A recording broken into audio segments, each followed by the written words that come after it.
नमस्कार किसान साथियों, सभी किसान भाइयों का हमारे YouTube चैनल में स्वागत है। किसान साथियों, आज मैं बात करने वाला हूं गेहूं की फसल में सल्फर का महत्व।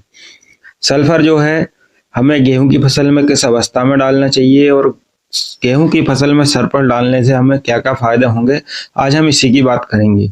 किसान साथियों, वैसे तो सल्फर जो है दलहनी फसल में डालने के लिए उपयुक्त मानी जाती है, लेकिन इसमें अगर हम इसको गेहूं में डालें तो हमें क्या क्या फायदे मिलेंगे और ये किन किन अवस्थाओं में डलना चाहिए, तो आज हम इस सल्फर के बारे में डिटेल से बात करेंगे। किसान साथियों, सल्फर जो है ये 3 बेस में उपलब्ध रहती है, 3 फॉर्म में उपलब्ध रहती है।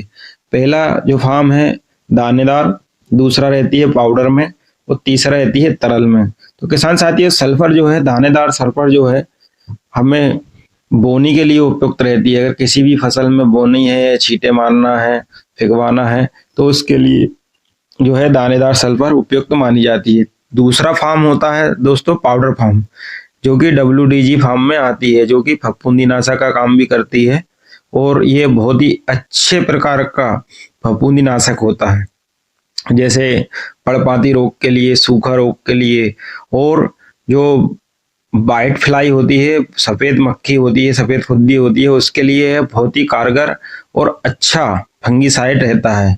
तो किसान साथियों, तीसरा जो बेस है वो है स्प्रे के लिए एडी सल्फर। एडी सल्फर जो है इसका भी बहुत शानदार रिजल्ट है। डालने के 2 से 3 घंटे बाद जो एडी सल्फर है इसका रिजल्ट हमें देखने को मिल जाता है। एडी सल्फर का उपयोग जो है मूंगफली के खेत में, सोयाबीन के खेत में या मक्के के खेत में और गन्ने के खेत में किया जाता है।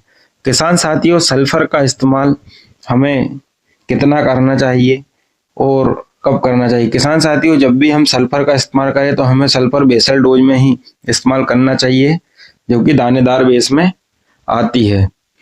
और साथियों, अगर आप यूरिया के साथ डाल रहे हैं तो यूरिया के साथ हमें पाउडर वाली सल्फर का इस्तेमाल करना चाहिए, इस जो कि WDG रहती है, फंगीसाइड का कार्य भी करती है। अगर किसान साथियों हम स्प्रे की बात करें तो हमें एडी सल्फर जो आती है उसका इस्तेमाल करना चाहिए 700 ml प्रति एकड़ के हिसाब से।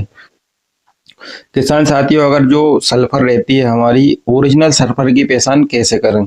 किसान साथियों, अगर ओरिजिनल सल्फर हमारी रहती है तो उसमें जो है पीलापन देखने को मिलता है, लेकिन अगर आप सल्फर ले रहे हैं किसान साथियों तो थोड़ी अच्छी कंपनी का लें, जिसमें कि ओरिजिनल ही सल्फर मिले हमें। और अगर हम एडी सल्फर की बात करें किसान साथियों, इसका जो रिजल्ट है 2 से 3 घंटे में देखने को मिल जाता है। अगर गेहूं में हम इस्तेमाल की बात करें किसान साथियों, गेहूं में जो है सल्फर हमें 3 से 7 किलो के बीच इस्तेमाल करना चाहिए, जिससे कि हमें अच्छा रिजल्ट मिले और फंगस पे भी वह बढ़िया तरीके से काम करे।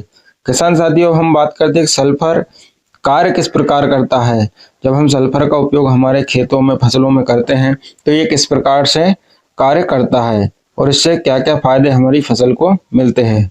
किसान साथियों, सबसे पहले तो जो सल्फर है, अगर आपकी फसल पीली पड़ रही है, जड़ों का विकास रुका हुआ है और प्रकाश संश्लेषण क्रिया जो है रुकी हुई है, तो हम अगर विस्तार से बात करें तो सबसे पहले किसान साथियों सल्फर के उपयोग से जो पत्तियां हैं वो हरी हो जाती है, मतलब प्रकाश संश्लेषण की क्रिया पौधे में सुचारू रूप से चालू करता है। इसके बाद जब पत्तियां स्वस्थ रहती है तो जड़ों का विकास होता है किसान साथियों, और जड़ों का अगर अच्छे तरीके से विकास होगा तो पौधे का विकास होता है। पौधे का विकास सही तरीके से होता है तो हमारे जो पौधा है वो अच्छी तरीके से ग्रोथ करता है और अच्छे तरीके से उसका तना जो है रस से भरपूर रहता है और फसल में हरापन देखने को मिलता है। तो सल्फर के बहुत सारे उपयोग है साथियों, खाद एक और फायदे अनेक। इस प्रकार का जो सल्फर है वो हमारी फसल के लिए रामबाण है किसान साथियों, तो जरूर हमें हमारी फसल में सल्फर का उपयोग करना चाहिए।